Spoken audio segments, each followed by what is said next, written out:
El sol abrazaba el desierto de Chihuahua, pintando el horizonte con un rojo furioso que parecía sangrar sobre la arena.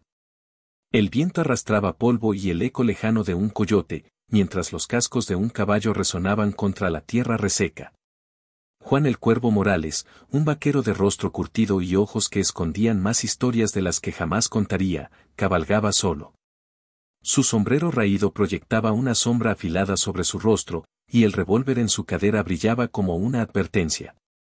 Nadie en 100 leguas a la redonda se atrevía a cruzarse con el Cuervo sin una buena razón. Pero esa tarde, el destino tenía otros planes. A lo lejos, una figura tambaleante emergió entre el polvo. Era una mujer, joven, con el vestido hecho jirones y el rostro cubierto de tierra.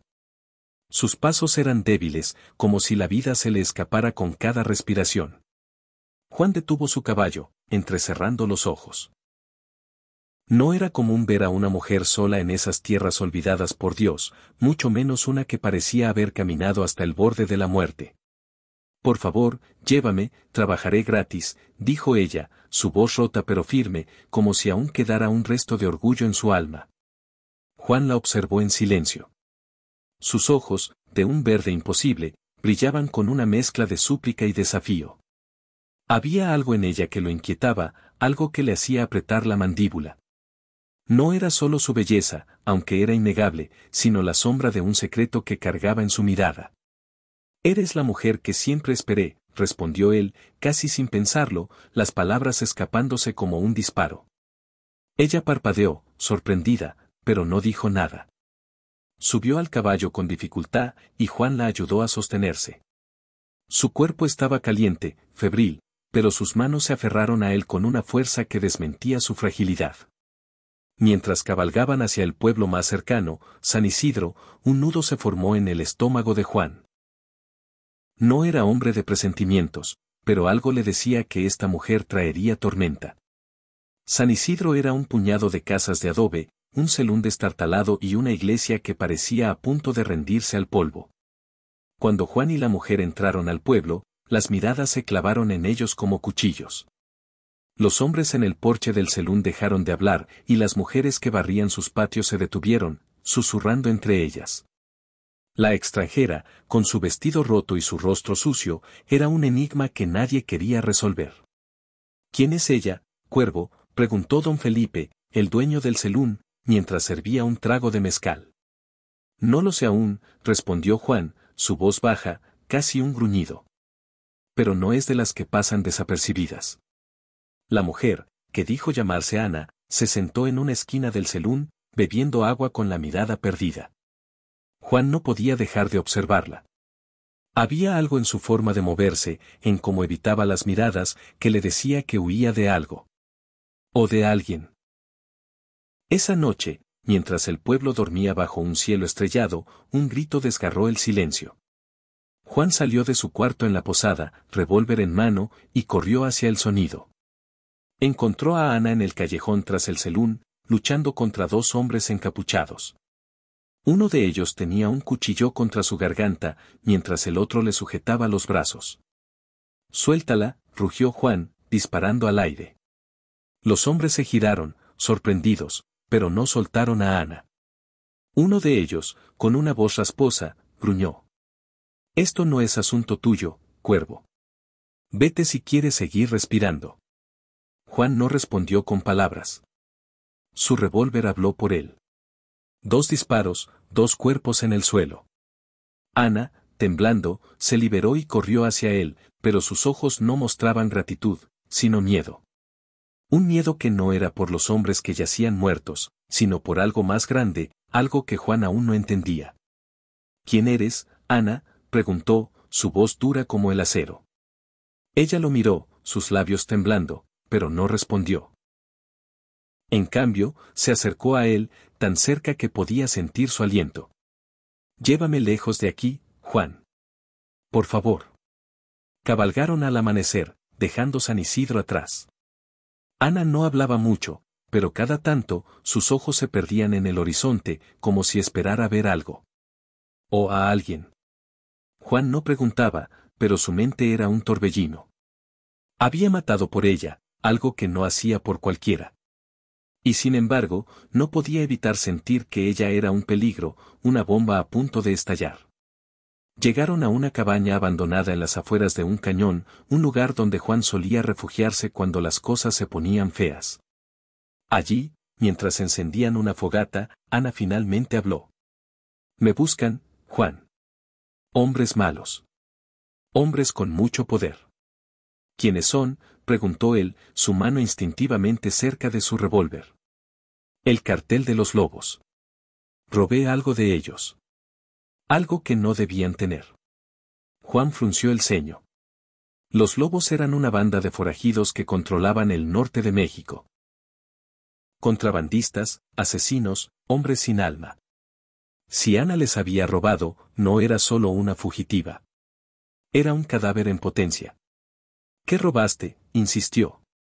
Ella metió la mano en su vestido y sacó un pequeño medallón de oro, grabado con un símbolo que Juan no reconoció. Esto. No sé qué es, pero lo quieren de vuelta. Y no se detendrán hasta conseguirlo. Esa noche, mientras Ana dormía junto al fuego, Juan estudió el medallón.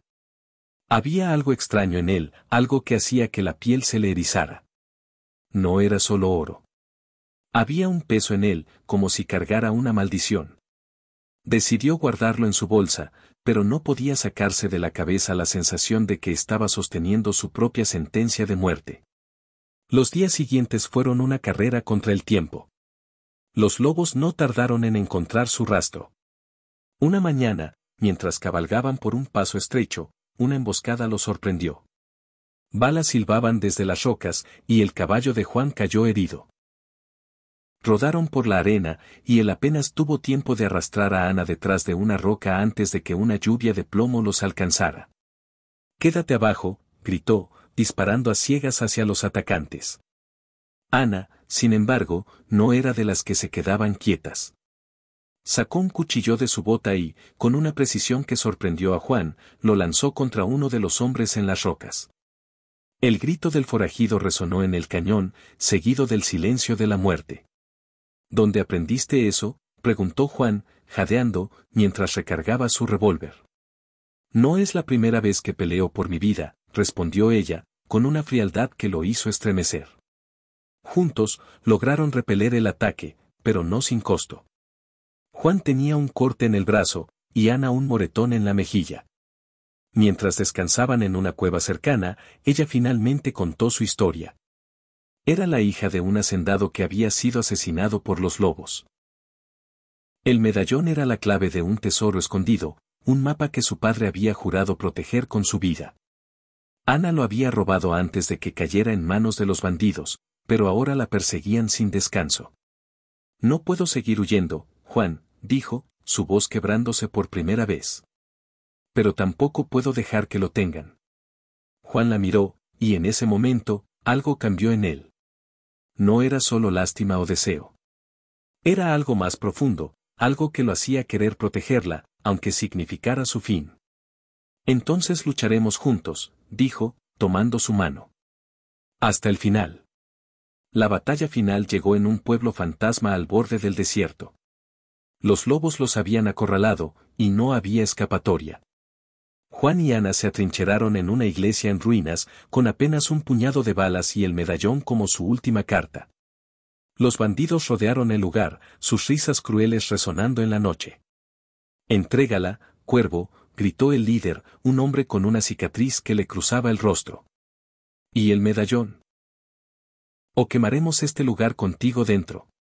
Juan miró a Ana, que estaba cargando un rifle con manos temblorosas.